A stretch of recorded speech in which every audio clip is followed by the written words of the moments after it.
Federal government considers plan of action to inject efficiency into power sector.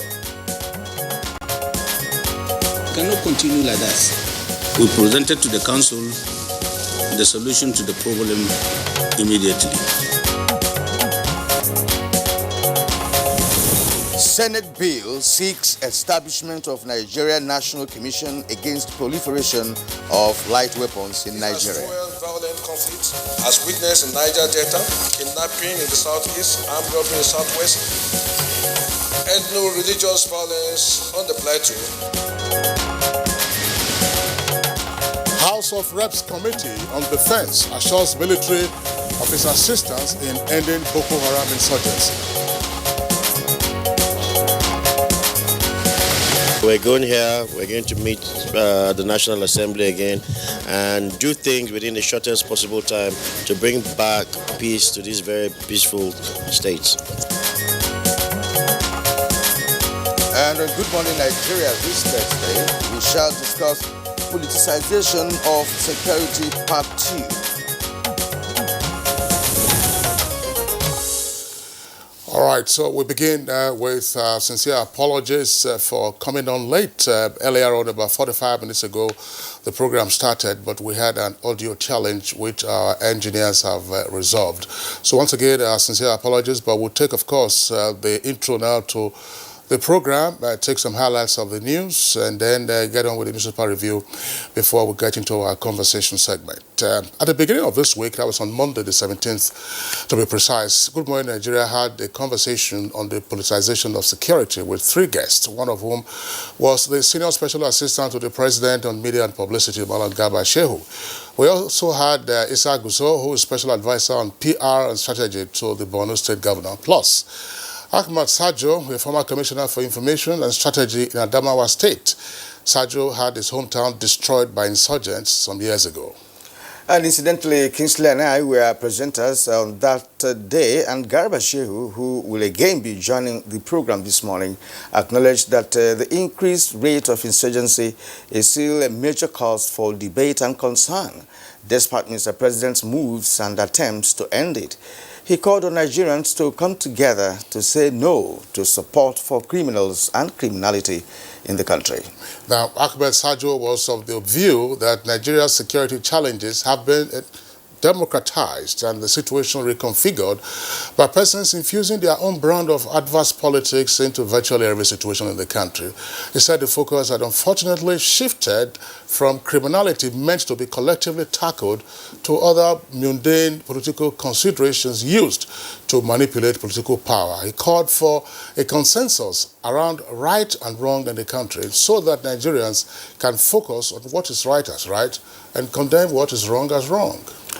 Issa Gusau, on his part, pointed out that despite the blame game played by the opposition in situations like these, Nigerians need to acknowledge that security is everyone's business and that everyone has a responsibility towards national security, since criminals do not profile or segregate before carrying out their wanton killing of innocent Nigerians.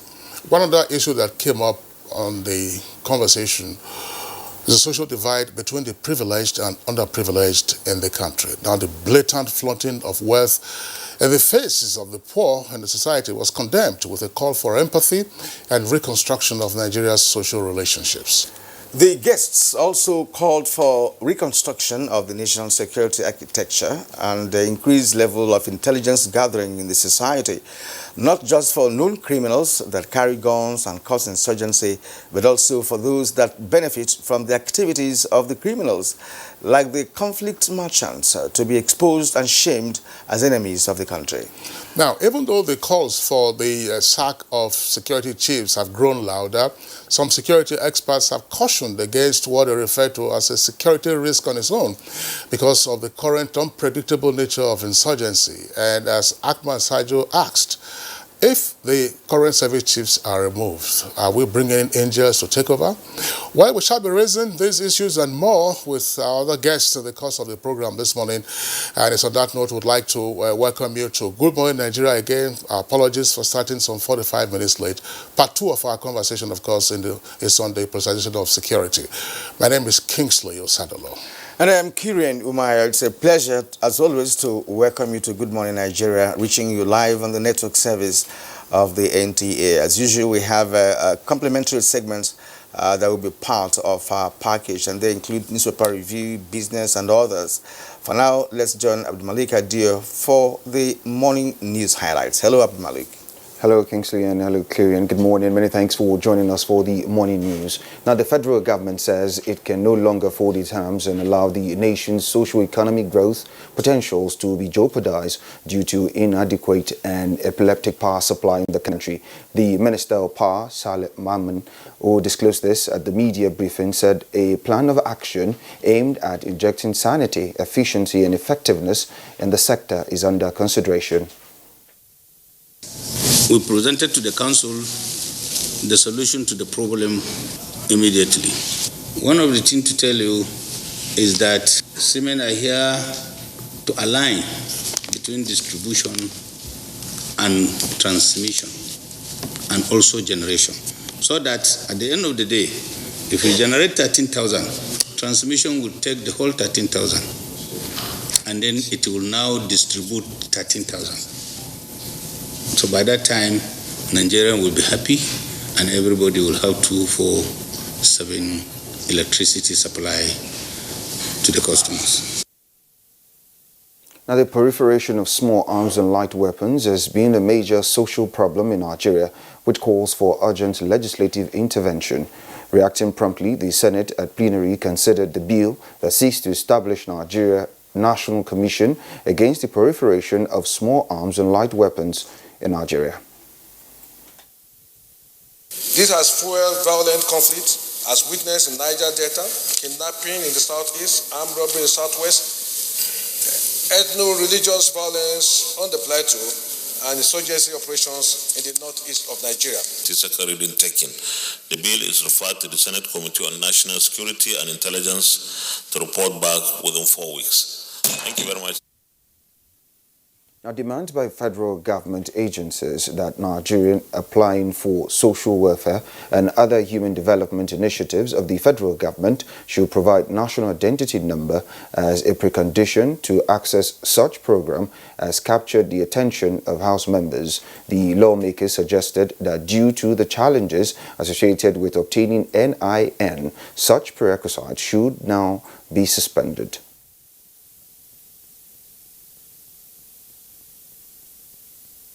From my own experience, even here, where we have National Identity Card Center, I have gone there for over 2 months.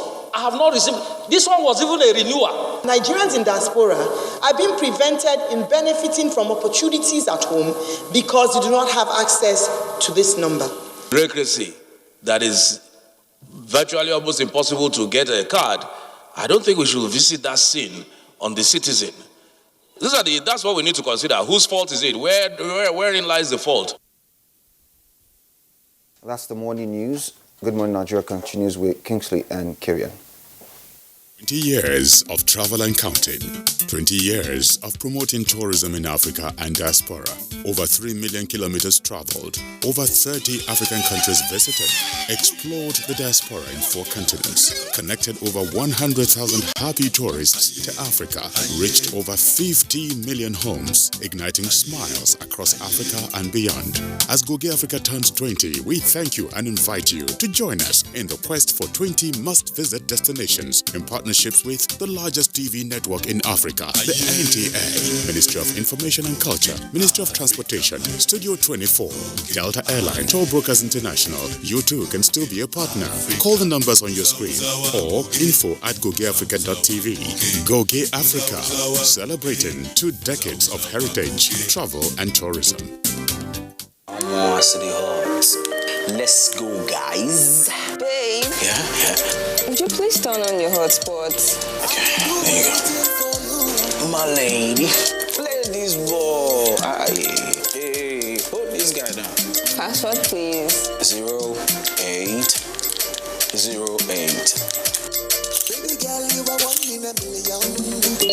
Babe. Yeah. You have a message. From what? Maybe. Read it out now. Read it out to my ears. Unwind with Airtel Smart Talk and enjoy calls to all networks at a flat rate of 11 kobo per second. Dial *315# to join. Fine girl. Can I have your phone, man?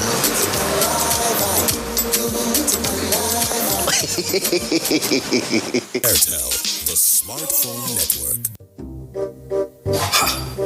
Not so fast. Look, I'm tired. I want to check out of this country for greener pastures. Just calm down for a moment. Please sit down. Do you have a job where you're going to? No, but someone is arranging, Listen, Alinko. Checking out of this country without proper planning means one thing. Unimaginable begin. I've been in the diaspora, but legitimately doing great things at home and abroad. As I've been saying, without the proper footing abroad, the risk is not worth it. Listen, Alinko, it's better to be home than be trapped abroad or even end up in prison.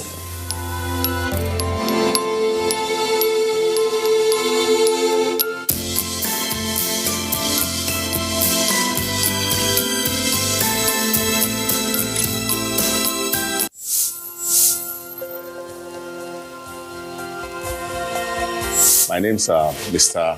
Muftau Abiodun Balogun. We started this business 4 years ago, and this is the production outlet where we do about 4,000 to 5,000 birds per day. With the closure of the border recently, we've been experiencing massive surge in demand. Our sales per day now is going to between 15 to 20,000 birds. We needed to expand all avenues because of the multiplier effect it's creating. And the most interesting thing about this closure is that many of my farmers today are farmers we recruited recently, and they are young graduates. What the government is doing will lead us right. And I can tell you, if the government sustains this thing, sky will not even be our limit.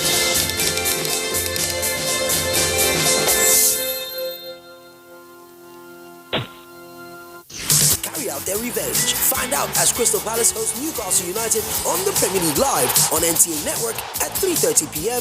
this Saturday.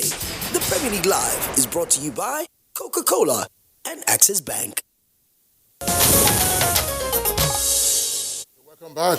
It's still Good Morning Nigeria on the network service of the NTA. Let's take some business stories now. The World Bank, as part of its intervention programs, has approved 6 projects that will aid faster development in Nigeria.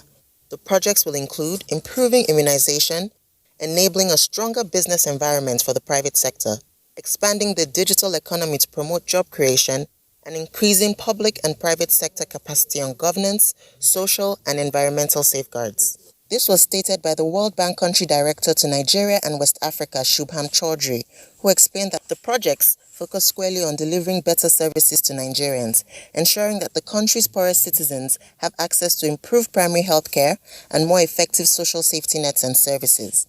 The World Bank's International Development Association has supported development work in 113 countries. Annual commitments have averaged $21 billion over the last 3 years, with about 61% of that coming to Africa.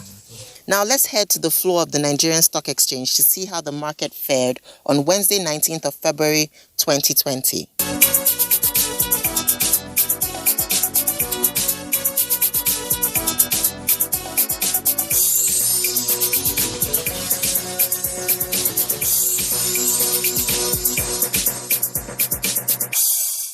With business news, I'm Ronami Agirani.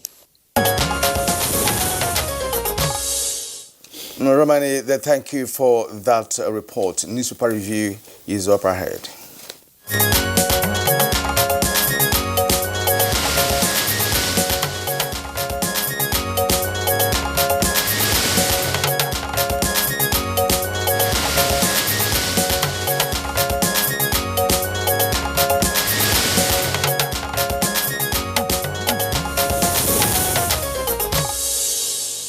Reviewer Bayo Atoyebe is right here with us in the studios. Bayo, good morning and welcome. Thank you, Kisele. Good morning. Good morning. Bayo, you're welcome. Thank you. All right, we have 2 papers here actually to review. First, we'll begin with Leadership newspaper from top to bottom. Ahead of April 1 new tariff takeoff, federal government withdraws electricity subsidy. The story is on page 5. Now, Ponde replaces Naunir as acting NDDC MD. Now, proliferation of small arms behind killings, says the Senate. The story is on page 4. Accuses security agencies of conniving.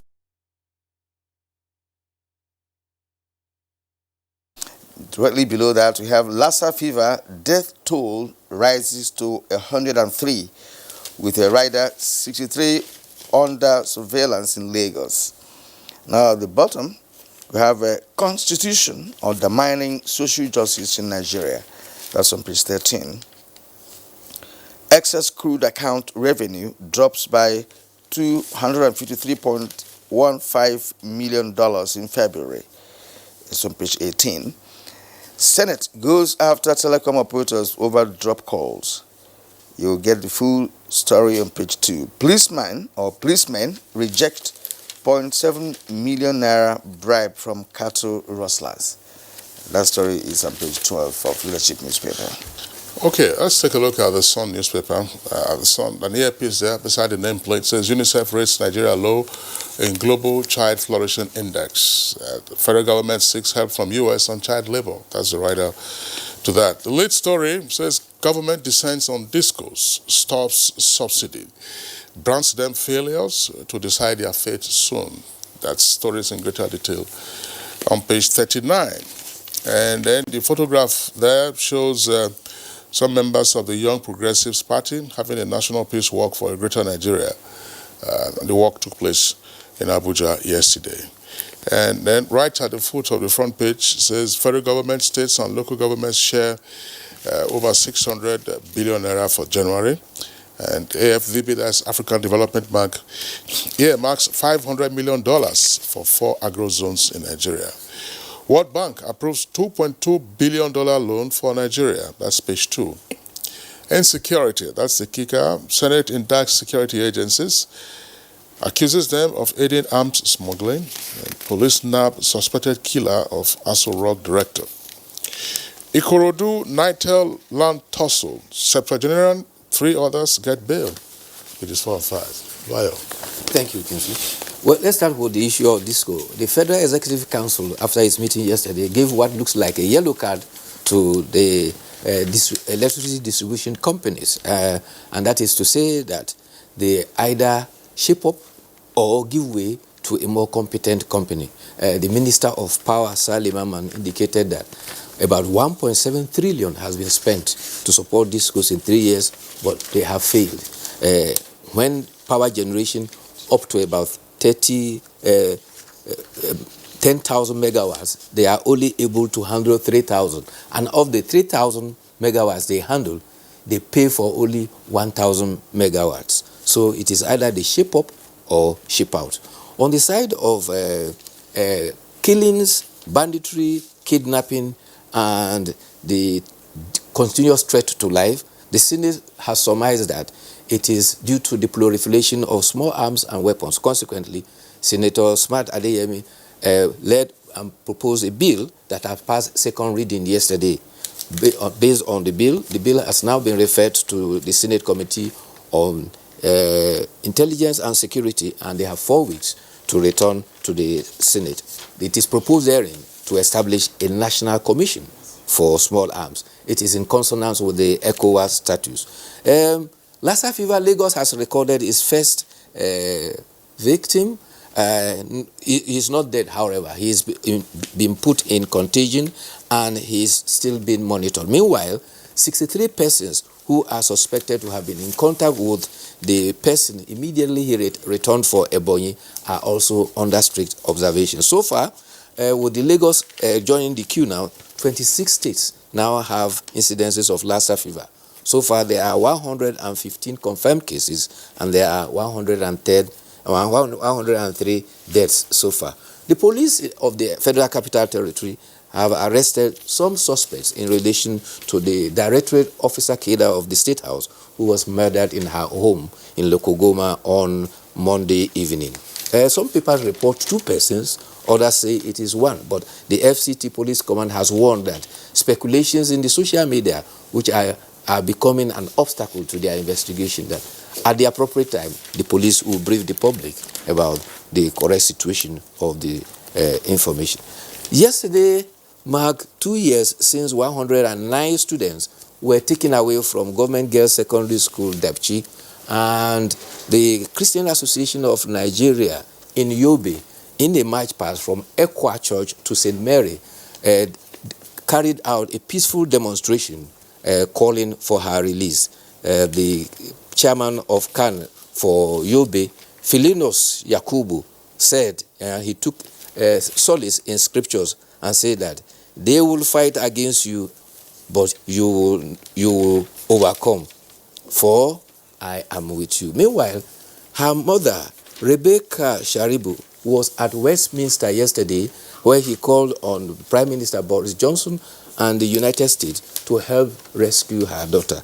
She also appealed to Mr. President Muhammad Buhari, to intervene as he promised her in September of 2018. There were even speculations that the girl had died until only late last month. It was reported that she had put a baby boy to bed. That was the latest indication that she's still alive. And hopefully it will be released. Okay. All right. Well, there's virtually nothing for us to discuss. The lead story in the Daily Sun newspaper, which is on the discourse, incidentally was also a topic for conversation on Good Morning Nigeria yesterday, discussing the success or failure story of the privatization of the power sector. And we had very seasoned guests who were on the program. Disco was represented, former chairman of NEC, Dr. Sam Amadi, and an associate professor of energy law from University of Lagos joined us from our Lagos Network Center. But there was a caution that was issued that, look, if you want to shunt out the current operators of the discourse, then you must have a solution. And that solution must be clear-cut in terms of the model that you intend to adopt. Yeah, you and I were on there are more companies that could come in. You know, these people have been there for a while, and the result is not just there. By the way, there's now an Amayo Adadevo Way road in Abuja. A road has been named in honor of Stella Adadevo. You remember her? She was the one that saved us from the Ebola intrusion. Yes, brought in 2014. In 2014. Okay, all right. Bye, Atoyebe. Thanks a lot. We had to keep you for much longer than I thought you will stay. We'll see you again tomorrow. All right, thank you. Okay, it's Good Morning Nigeria on the network service of the NTA. We'll take a short break now. When we return, we'll get ahead with part 2 of our conversation on the politicization of security. Love will be able to unite, irrespective of tribe, religion, and culture. So we keep preaching on love. That is the only binding force. Let us love ourselves, irrespective of where the person comes from.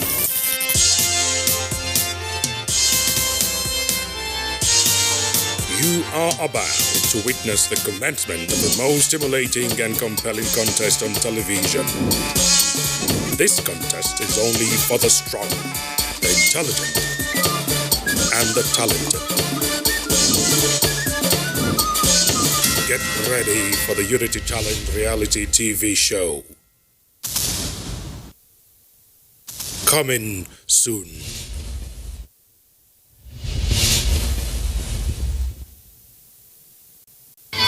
It's like making a step while the world is going forward and the school is making a step backward. The students, they sit on the floor, no chair for them. Even the classroom is nothing to write home about. We have only one toilet, and that toilet is not good. Going to that toilet is an eyesore. 980 people using one toilet.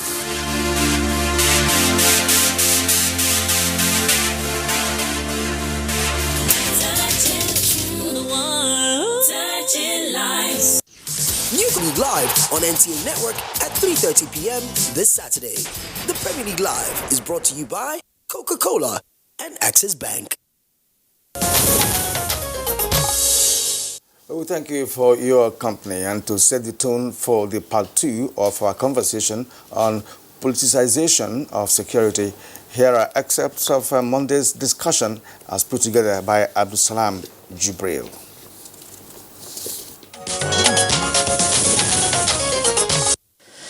From what we are seeing, I think that there is an ongoing effort to diminish the success and the performance of the Buhari administration in this critical sector, considering, of course, that for the president, security is number one issue of all of the things that the government ranks in the issues that are before it.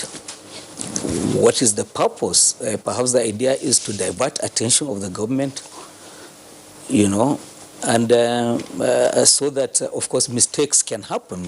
And they will tell you that every political party in the opposition would always point to lapses of security. And then every government in power will always point to the successes it has recorded. So people will tell you, but at the same time, I think we also need to be very careful in the issue of security. We must know that for every act before you can win any election, people have to be alive.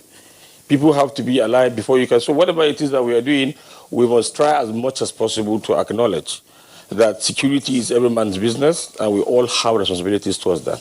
Politicians have learned over time that the best way to gain political ascendancy in Nigeria is to exploit our natural fault lines, region, religion, and ethnicity. And once you exploit those natural fault lines, you ascend to power. And once you ascend to power, of course, you no longer think about in terms of region, religion, and ethnicity, but you think about yourself. So we need to reconstruct all of these things. And that is what is the incursion that is coming into security architecture. So the dirty politics of region, religion, and ethnicity is making an incursion into security configuration.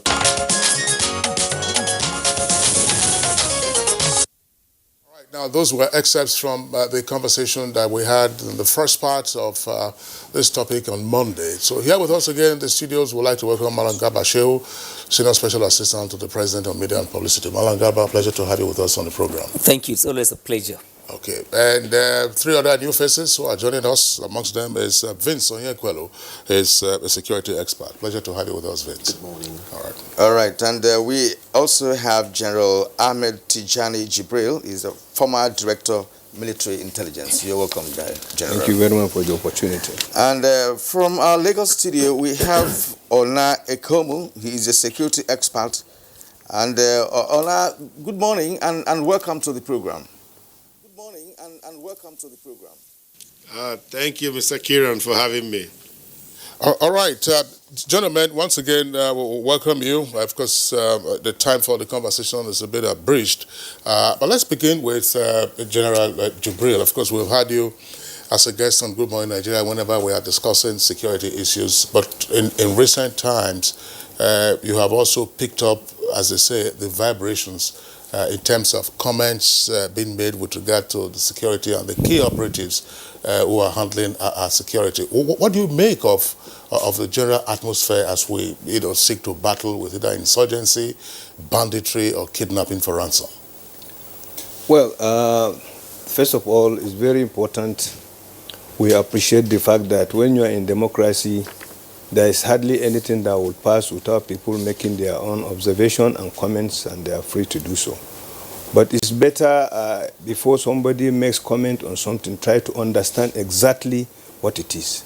A lot of people are making comments on security, on the performance of the military, on the removal of the service chiefs. Most of them don't know what they are talking about. Because if you are complaining that there is deterioration of security in this country, then we are not telling the truth. Because, of course, there are flashes here and there, and it's consistent with terrorism in any part of the world. Up till now, there are some cases of terrorism in Colombia.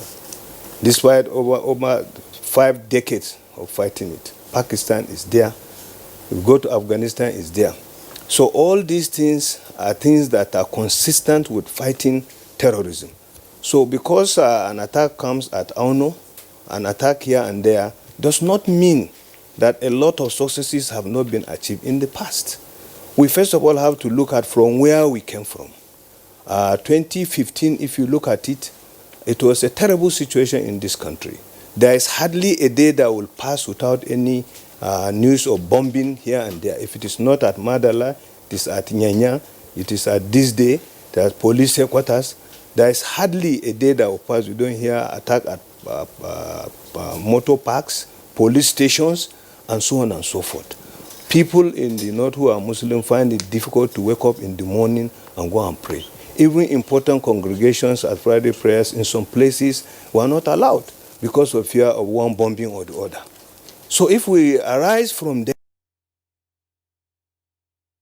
we cannot say that things have deteriorated. It's not true. When in 2015 this administration came into power, the situation was terrible, so much so that 14 of our local governments were captured by Boko Haram. They hoisted their flag and deciding what should happen every day in that place. The situation is not the same today. None of our local governments are occupied by Boko Haram, not to talk of hoisting their flag, which means the dream of their insurgency is fast dying. But the terrorism will continue with us for some time. There is nowhere in the world terrorism strike and end just overnight. So we have to look at that one. Then we now try to trace what has been the response of government in dealing with this security crisis. Is government just folding its arms and watching? The answer is no. We know when the crisis in Maiduguri was escalating, it used to be a task force. And task force was just doing roadblocks, stop and check search. There is no any major operation. When the situation escalated, the government did not stop there. They now brought full-blown military operation, which is no longer task force. And that's why a whole division was created. And now about 3 divisions are operating within the Northeast to ensure there is peace and security in that area. This is evidence that something is being done and the government is highly responsive. Secondly, when the situation shifted to Sokoto, Zamfara, then what is called now Operation Hadirindaji was established.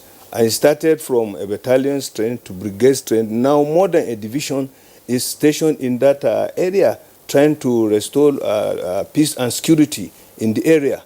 When the crisis shifted to Kaduna, Abuja road, Operation Thunder Strike was established about 2 weeks ago to ensure the security in that area. Similarly, if you check the crisis we are having in Benue has subsided. Even the problem of militancy, oil tape, and so on that is happening at the Niger Delta has subsided. The separatist agitation has been whittled down to its barest minimum. So all these are reasons for us to cheer up. We cannot say that everything is bad about security in this country. All right, General Ahmed Tijani, we'll really come back to you. Okay. You made one good point that the Kaduna axis, Kaduna Abuja axis has been taken care of.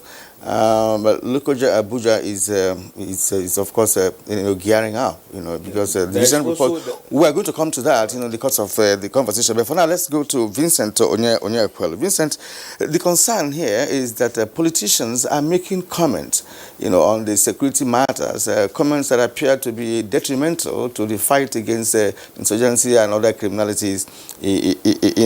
What's your own thinking with respect to the current situation and how politicians are handling the matter?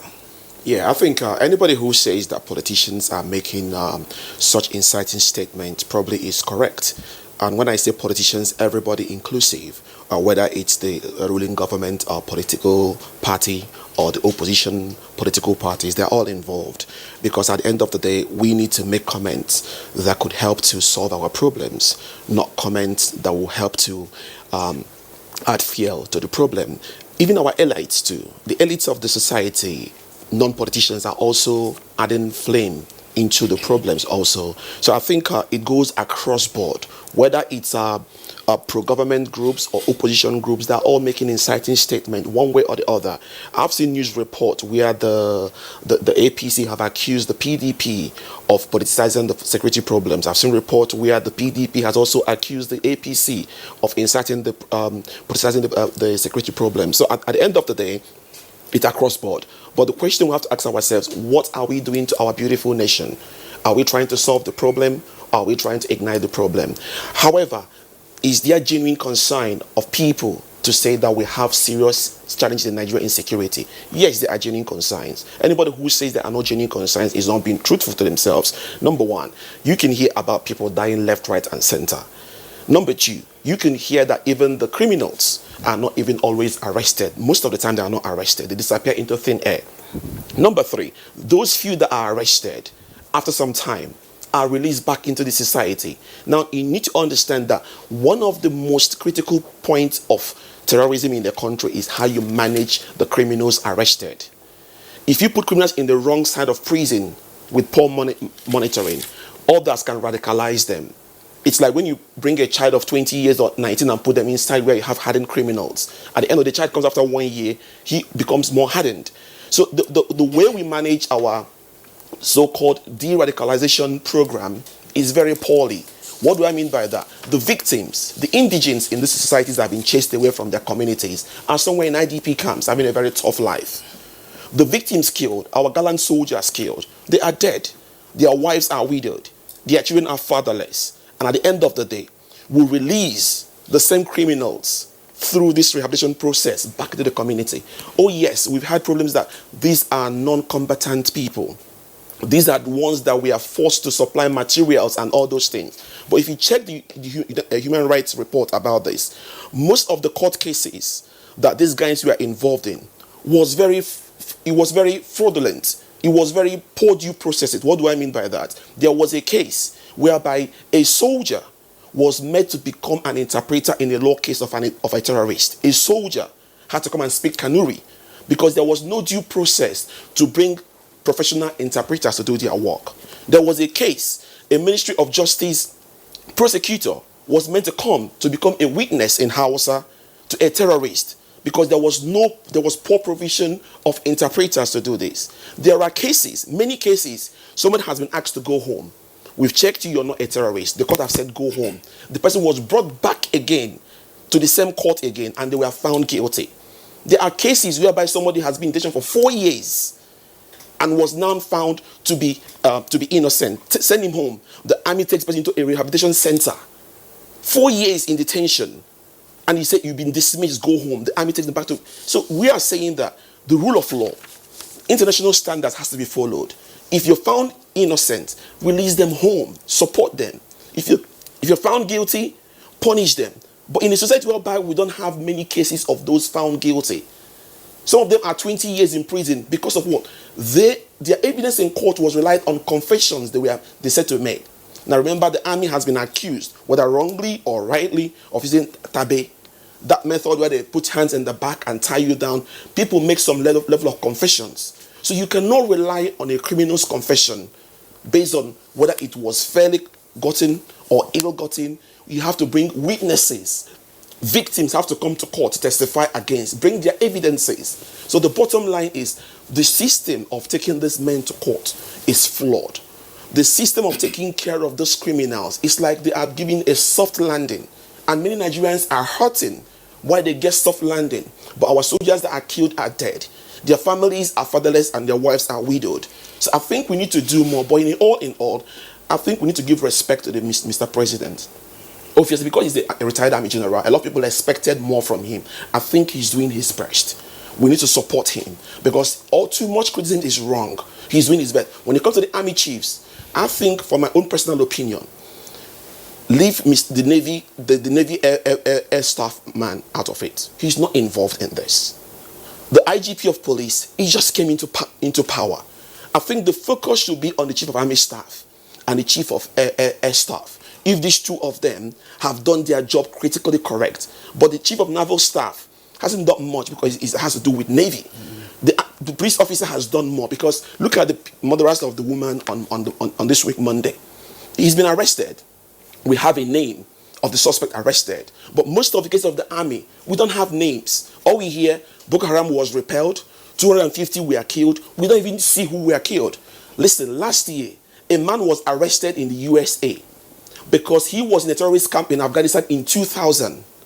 And the education materials there, they lifted the fingerprints from those materials and put in a freezer.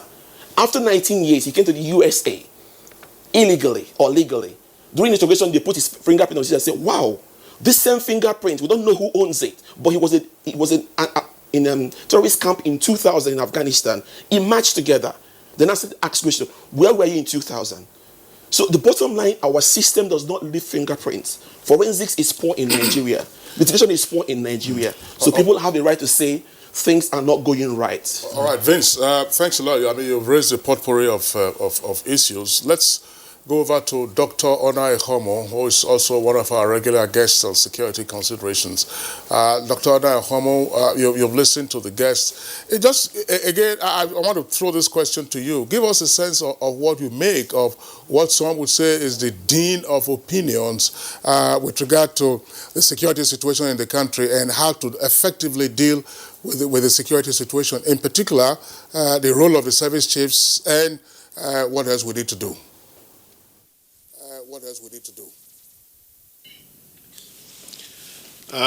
Thank you very much, Honorable Kingsley, for having me. I think demonizing the service chiefs does not solve the problem we have. They are not the cause of the problem. They are certainly a part of the solution. What I've said in the past is we should come up with metrics of performance of the service chiefs, look at what is done in a concrete manner, how many attacks are repelled, how many criminals are captured, how many terrorists are killed, I guess the point I'm making is how effective is the security network? How effective is the service that is being provided by the services, as it were, in terms of protecting lives of Nigerians? Now, even a blind man will know when the service that is being provided is good or is not so good. General Jubril has reeled out a number of things, a kind of historical analysis of what happened in the past and where we are right now. The only thing I want to add to what General said is that we probably should be worried about the optic of attacks. For example, we saw from July 2018 that the terrorists picked on the military in terms of attacking military bases and so on. And we responded, that is, the military high command responded by withdrawing military assets and going into the super camp strategy. Now, the super camp strategy, what I have said is, has exposed our flanks, as it were, has created new vulnerabilities. So is it time to tweak that strategy and maybe look at something else that we need to do? These are things, it's a dynamic, it's a fluid situation. So, and it's a battle situation, as it were. I think my real problem is that we need to call a spade spade.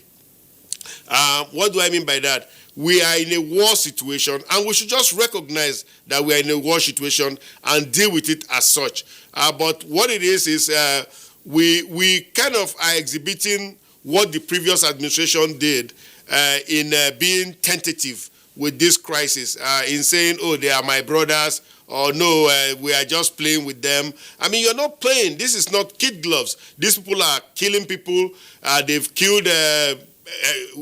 pick the number you like, 35,000 to 50,000. They've created millions of people in displaced, millions of displaced individuals. They've destroyed almost the entire economic system in the Northeast. I think it's a very serious concern. They've ruined the names of Nigeria around the world. I am quite concerned about our image also. So I think we should kind of understand that, look, this is a war situation and address it as such and be very resolved and determined about it and then get this thing done. We've been in the doghouse for too long. Let's get it over with and then go on with our normal lives. Okay, thank you, Ehumo. I have also raised some very pertinent issues. Now, let's come back to Abuja and talk to Garba Shehu. Madam Garba Shehu, many Nigerians believe that government's efforts to end insecurity have not yielded results, not in terms of fighting Boko Haram, but other criminalities such as kidnapping, banditry, and what have you. Now, why do you think that this aspect is being politicized? That is, the security aspect of our life is being politicized. And how is it affecting national unity?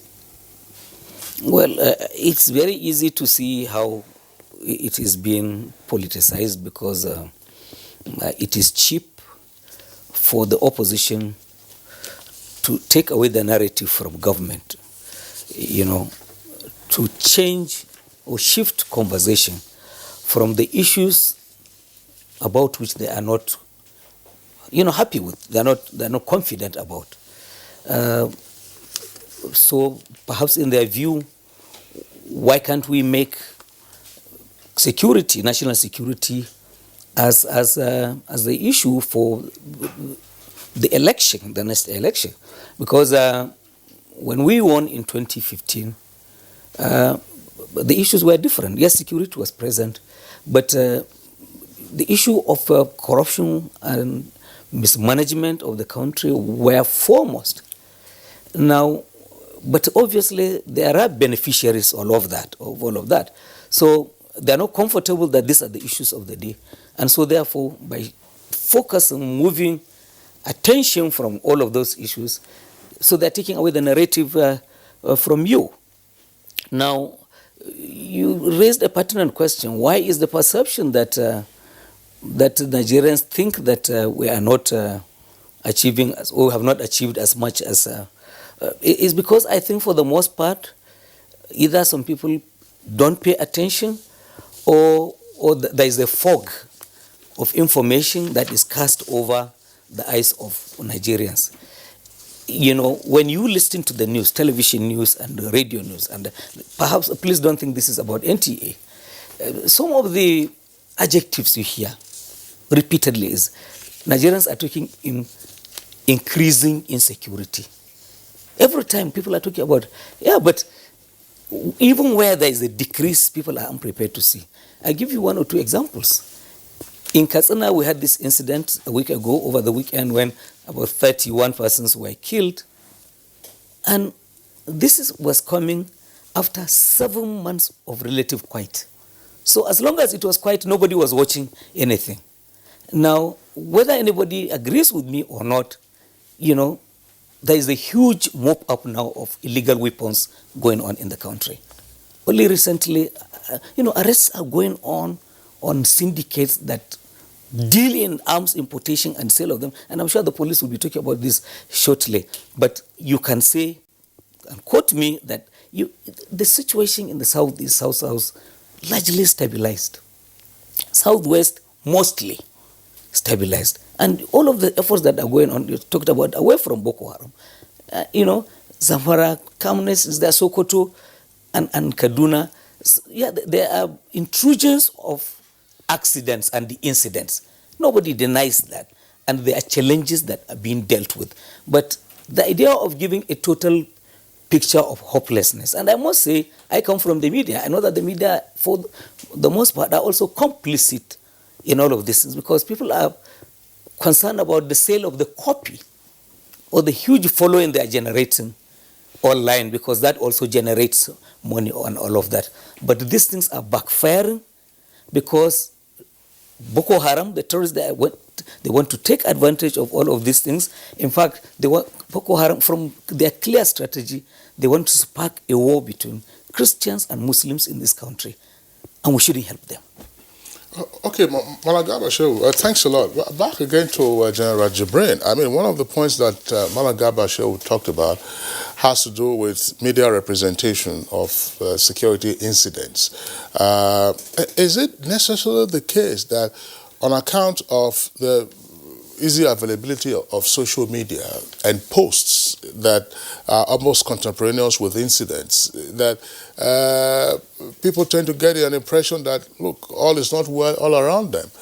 Because an incident happens. I mean, Kyria was talking about Lokoja, Abuja highway. There's a video, a post of a gentleman who survived gun attacks, on that expressway. There are several other incidents that do they tend to, I mean, with greatest apologies to either the victims or the survivors, are these tendencies towards exaggeration of what is playing out?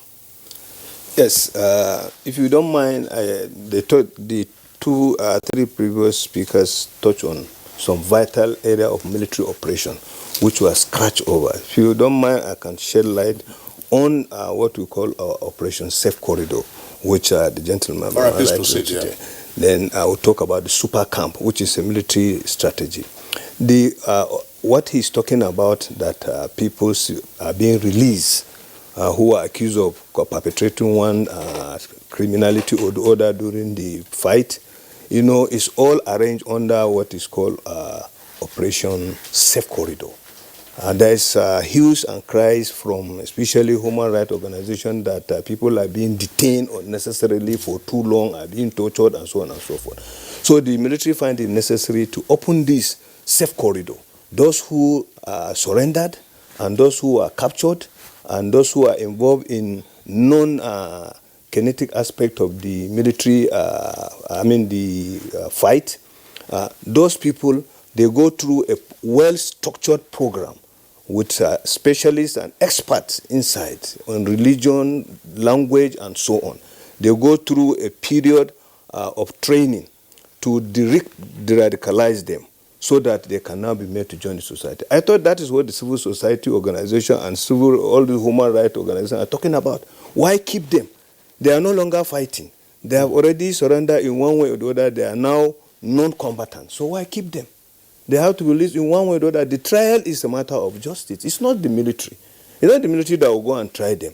So the military's work is to get them, put them through this safe corridor, and then release them to the justice system so that they can be now released to the society. Then on super camp. Super camp is a military terminology or an operational arrangement in the military. It's a child of necessity for a supreme commander to bring in super camp. When you deploy your troops and you find out that small time you hear so-so unit has been dislodged, another unit has been dislodged. So dissipated deployment, sometimes it pays, but at a certain time you find out that it does not pay you. So when you decide to mass your troop and equipment in a place, now deploying the major equipment that would protect your planks, and then apply the troops where they are needed. From there they carry out aggressive patrol, recce patrol, so that whenever they move out of their base, they go through a safe route to do what they are going to do and come back through a safe route with success story. But in the past, we have had so many of our troops going out and they are being ambushed. With the operation of the super camp, this thing is minimized to the barest minimum. Talking about open planks will always be open, but the super camp is not one camp. There are as many as possible, and then the plants are covered by observation posts, by equipment, by tanks, and by air. So that is why the super camp came to be. Now, coming to the issue of media reporting of military activities, I am not a media man, but I can tell you clearly that the reportage is skewed. Most of our media, they prefer to report that Nigerian troops were annihilated. They want to hear that a military base has been dislodged. But when the military does something that is supposed to be reported, it is minimally reported. In fact, most of the time, it has to be the public relation or the military that reports what happened. The issue on which Karian asked earlier, this Lokoja Abuja road. Lokoja, in the past, there was only what we call Army Command Record. It's an administrative office at Lokoja. But now there is a troop deployment, very good deployment in Lokoja, with operational units that are conducting patrol in conjunction with the gas brigades that is operating from Abuja here. So they collaborate and protect the road. But in patrols, there are always gaps. Sometimes the criminals are monitoring all this, and some of the locals are not helping matters. Because when they observe some of this movement of these criminals, they don't report it because sometimes maybe the criminals are doing something for them which they like, but they don't report it. So if you are patrolling a route and there is gap, it is this gap that the criminals get to operate. And within a short time, you find out that they are operated and disappear. Then let me remain with you, sorry. Let me remain with you on this because I don't want to, because you are a general, you know. You talked about operational arrangement. Yes. And structure, as case may be. We've heard about Operation Poor Father, we've heard about Lafia Dole, and all of that. And now this call by some Nigerians who may not be as patriotic as they should be, calling for the removal of service chiefs, are embittered, you know, because of the continuation of attacks, not just by Boko Haram, that one has been established already, but this banditry that sack communities as well. You know, in Niger State, for instance, we had a story about 2 days ago or something that some elements came in and they sacked one village and stuff like that. Now, as a general, would you want to prefer another aspect of a strategy, or maybe re-strategizing? Because the ones that have been in place for a while may not be working effectively and efficiently, you know, which of course is resulting into perhaps new criminalities that we're recording at the moment. Is there a need for any re-strategy, you know, re-strategizing, you know, by these military outfits? Now, first of all, it's very important we make it clear that all this type of internal security operations are not military operations. The military, if you go to the Constitution section 217 cap 1, 2, 3, 4, is clearly stated what is their role. Now, the last of the role was being called to in aid of civil authority. So definitely the way the military is trained to kill, you know, in a conventional way and otherwise. So when you deploy military to do purely internal security matters, you don't expect things to go the way they are supposed to go all the time. The police is doing its best, but it's not, you know, that's why the military comes. So going way forward now, I think the whole thing borders on intelligence gathering effort, because these attackers sneak sometime in the cover of darkness, sometime in the milieu of people to commit their atrocities. So we need to up our intelligence ability, our intelligence gathering effort. The Minister of Communication profiles some solutions which are a bit technical for me, but I can pick. He mentioned something like big data analytics. He talks about use of robotics. He talks about the use of artificial intelligence and intelligence, Internet of Things. So these are programs and in ICT that can be utilized to help in monitoring the terrorist network, their mode of recruitment, the way they do things. And then these kidnappers also, there are ways we can monitor them. We have to increase the use of drones. I know the army is making effort in procurement of drones. The police on their own recently, they launched the command and control post at the forces headquarters. They came up with some solutions. The public safety solution is very interesting because there is an app which you can drop. One is fully operational from the police web or from the Play Station. You can download the app. When you download the app, when you click it, it will give you many options. If you go to Rescue Me and click it, wherever you are in the country, your information will go to the police command post of your state. So this is a way of reporting. So when you see that there's a problem going on, there's not much you can do. You go to that program and then report it. Your location and a lot of other information about what is happening will be given to the police there to assist them in responding quickly. Secondly, the military operation as it is in dealing with all this kidnapping and so on, you know, resulted in the military occupying checkpoints and then creating roadblocks and conducting patrols. So these patrols are very, very important. But if you link this patrol effort with up intelligence effort and capability, then it will definitely help in dealing with this situation. All right, General Jibril, thanks a lot. And gentlemen, we're taking a very short break now. When we return, we'll continue with the conversation. My name is Balaunti. I'm the Managing Director of Petroleum Product Marketing Company, a subsidiary of NNPC. There are significant price discrepancy between Nigeria and its neighbors across Africa. There's a discrepancy of between 150 to 250 naira. That creates an incentive for arbitrage, whereby smuggling triumphed by taking petroleum product across the neighbors so that they can be sold at higher price. While the smugglers are making the money, Nigeria is paying for it. And that payment is distorting everything that we do in terms of planning, in terms of our ability to fund, and thereby taking money that is meant for development. The introduction of this Operation White will have a reduction of close to 6 million liters on a daily basis, which if you take an average of 150, translate to a saving of over 1 billion naira every day. That is the benefit of Operation White, and we have started seeing the great benefit.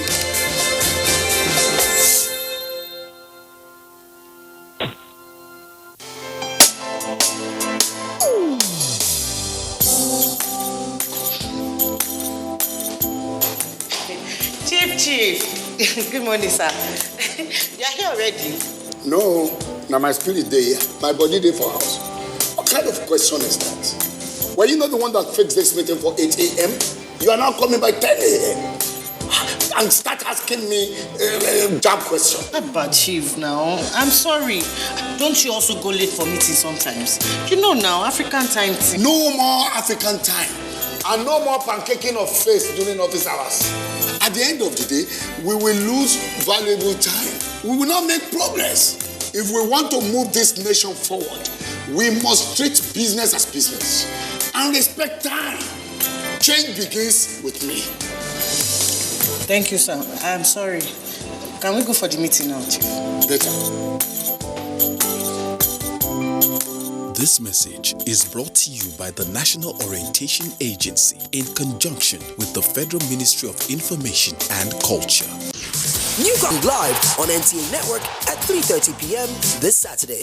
The Premier League Live is brought to you by Coca-Cola and Access Bank. All right, you're welcome back. The state Good Morning Nigeria. We're on the home stretch for today's edition. Let's go very quickly back to Dr. Ona Ehomo in Lagos. Dr. Ona Ehomo, shall I say, a metaphor of war, which you use in describing our current situation, considering the multifarious security challenges that we're having. Now, yes, in a war situation, let me ask you, what are the non-kinetic approaches that may be helpful in galvanizing the civil population, recognizing that this isn't solely a government responsibility or solely a responsibility of the political party in power?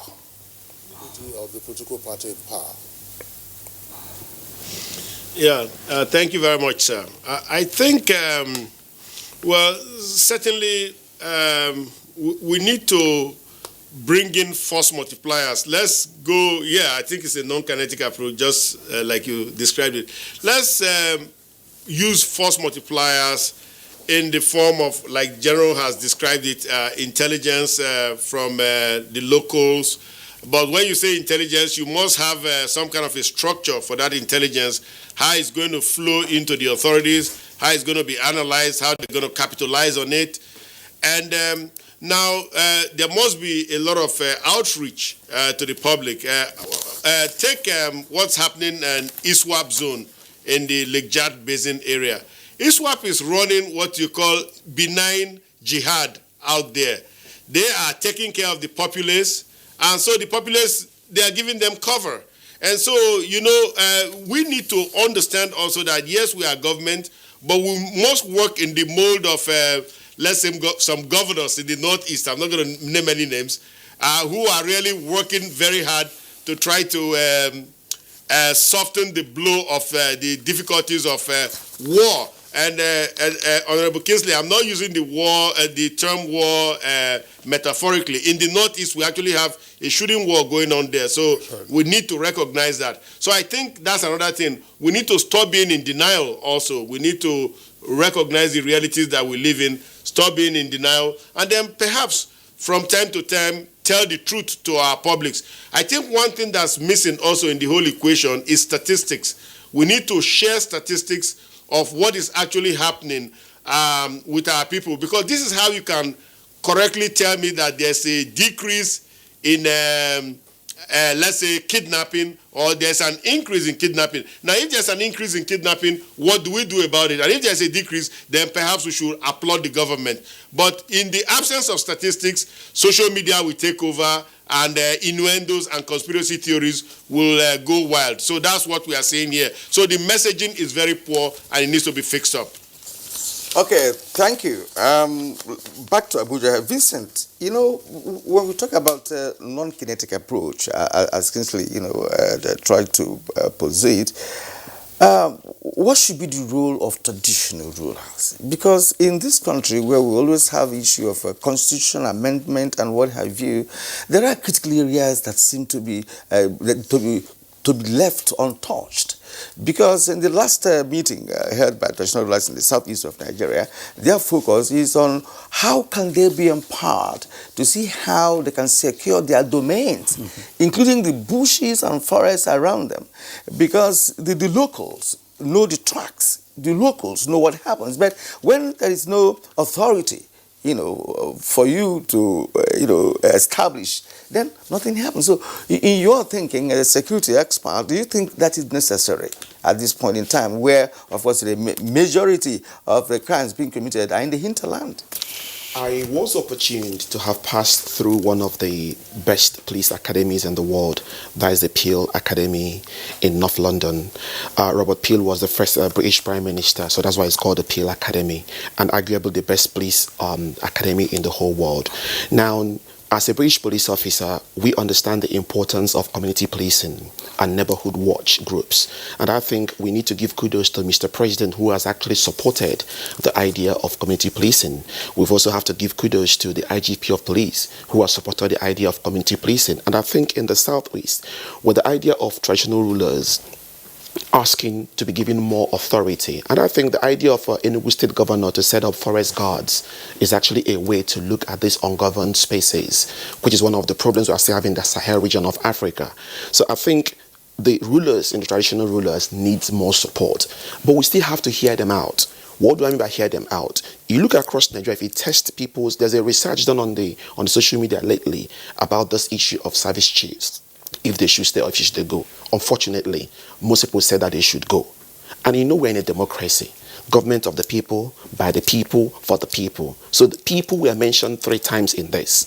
So if the people are saying that this has to go, I think if you decide to be the ears of Pharaoh when they are saying, let my people go, and you refuse to let them go, sometime later in the future, it's going to bite you in the backside. How do I mean by this? With all due respect, I respect the service chiefs, but you have to understand that first terms 2 years have passed. Extended 2 years again was put in them, which passed in December last year. So this is more like a third term. And maybe most of them still have a political career in the future after they left the military. If you force yourself to be there, the National Assembly has said go, be changed. Traditional rulers have said go, be changed. People in the APC have said go, change them. But that's not the issue. No, let me tell you, Vincent, because the idea of going or leaving can only be determined by the presidency, because presidency has information that most Nigerians do not have, especially when that has to do with intelligence gathering, right? So let us not dwell on that. I was asking about the contribution of the traditional authority in securing their domains, to avoid all this banditry. Let us know the government is facing, Boko Haram and not banditry here today. The next day, community is sacked by banditry. But Kieran, I don't want to. Let me just make this comment, because we keep hearing about traditional rulers and what needs to be done and a constitutional role that should be created for them. But I think that there's some financing arrangement that goes on now. Traditional rulers get some stipend, as it were, from the local governments. Then the question then arises, what is the utility or whatever stipends that they get from local governments? And some of them, have... It's like monthly pay. It's not necessarily to run a... That's right. No. But what part of that is utilized for current security purposes? Are you with me? Yeah. But you've raised a very pertinent question. But while Vince was responding to your question, I saw General Jibrin, shaking his head. Your constituency is called into question again. You were not the service chief, but of course a top-ranking general and been in charge of military intelligence. And this, what he said, people are saying, the service chief should go.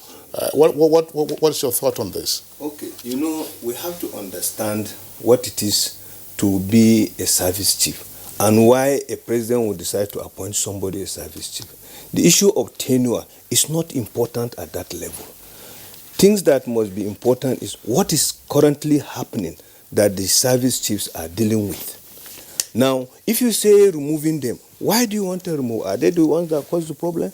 Some people are saying that the military is stagnated because we did not change the service chief. That is not the truth. If it is when you remove the service chief that a lot of people will be retired. You don't know the level at which the president is going to select the service chiefs. Brate is 29. He's the most junior of all the service chiefs, interestingly, and he's the one most people are eyeing. The Chief of Defense Staff is a 25th regular course. The Chief of Navy Staff is a 26th regular course. And Brate is 29 course. Air Marshal Sadiq is between 27 and 26 course. So Brate is the most junior, if you look at it. Now, if you remove Brate, you don't know the level from where the president would take his next service chief. He can come down up to 36, 37 course. If you remove that, all the officers presently serving in 35th, 34, 33rd, all of them are likely to go. So it is when you remove the service chiefs that you get a lot of people retire. But when the Brate now has provided a cap, so all these officers are presently there, and what they are doing right now, no officer will be retired until he's either 35 or he reaches the age he will retire on the rank. So Brate is actually keeping the military. But the moment you remove him, you will see the movement that will take place. That's when people will cry. Thank you indeed. Let's bring in Agabashehu.